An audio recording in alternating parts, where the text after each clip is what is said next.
नमस्कार, HW मराठीमध्ये आपलं स्वागत। मी अतुल चव्हाण। एक नजर हेडलाईन्सवर।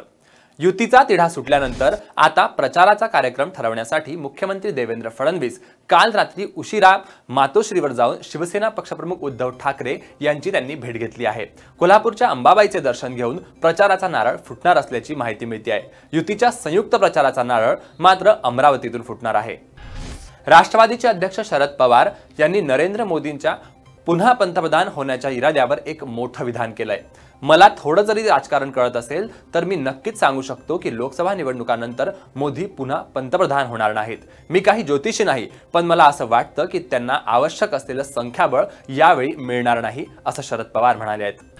काँग्रेसचे ज्येष्ठ नेते आणि विधानसभेचे विरोधी पक्षनेते राधाकृष्ण विखे पाटील यांनी आपल्या पदाचा राजीनामा दिल्याच्या चर्चा राजकीय वर्तुळात चांगल्याच रंगतायत।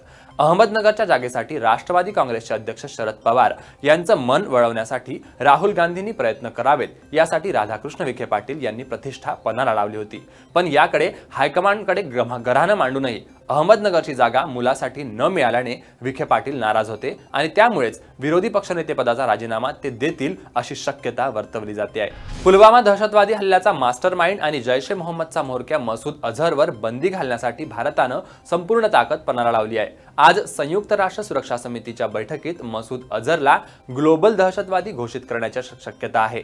भारताच्या मोहिमेला अमेरिकेनंही साथ दिली आहे। अमेरिकी परराष्ट्र मंत्रालयानं सांगितलं आहे की आम्ही भारताबरोबर आहे। ते म्हणाले, मसूद अझहरला ग्लोबल दहशतवादी घोषित केलं पाहिजे। भारत आणि ऑस्ट्रेलिया संघामधला अखेरचा वनडे सामना आज दिल्लीच्या फिरोजशाह कोटला मैदानावर खेळवण्यात येणार आहे। दोन्ही संघांनी 5 वनडे सामन्याच्या या मालिकेत 2-2 अशी बरोबरी साधली आहे। त्यामुळे दिल्लीची वनडे उभय संघासाठी निर्णायक ठरणार आहे। सविस्तर बातम्यांसाठी पाहत रहा HW मराठी। आमच्या सर्व बातम्या वाचण्यासाठी HW मराठीचे ॲप डाउनलोड करा। आमच्या वेबसाईटला भेट द्या। यूट्यूबला सबस्क्राइब करायला विसरू नका। धन्यवाद।